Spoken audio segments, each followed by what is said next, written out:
രക്ഷപ്പെടാനുള്ള അവസാന വഴിയും മുഖ്യന്റെ മുന്നിൽ അടയുകയാണ്.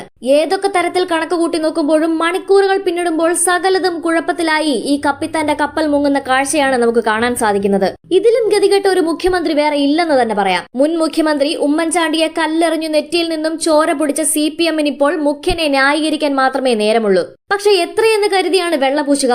എന്തായാലും മുഖ്യന്റെ കൂട്ടാളി തന്നെ പറയുകയാണ് ശബരിമലയിൽ പോലീസ് പൂർണ്ണ പരാജയമാണ് എന്ന്. എന്താണ് ചെയ്യേണ്ടത് എന്നറിയില്ല എന്ന്. ശബരിമലയിൽ വൻ പ്രതിസന്ധി.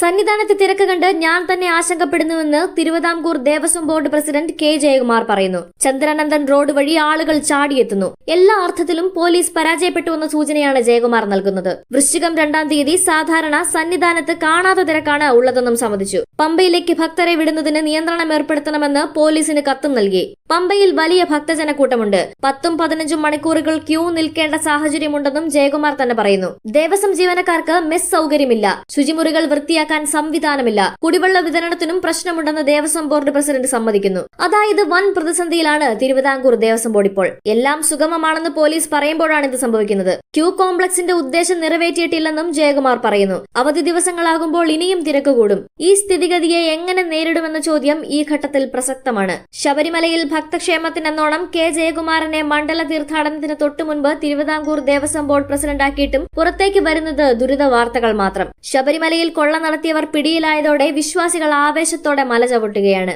എന്നാൽ സുഗമവും സുരക്ഷിതവുമായ തീർത്ഥാടനത്തിനായി പോലീസ് എല്ലാവിധ ക്രമീകരണങ്ങളും ഒരുക്കിയിട്ടുണ്ടെന്ന് പറയുമ്പോഴും ചാനലുകളടക്കം പുറത്തുവിടുന്ന പ്രതികരണങ്ങൾ ഭക്തരുടെ നിരാശയാണ് തെളിയിക്കുന്നത്. അതുകൊണ്ടൊക്കെ തന്നെ പോലീസിനെ പരോക്ഷമായി കുറ്റപ്പെടുത്തുന്ന പ്രസ്താവനയാണ് ജയകുമാറിന്റേത്.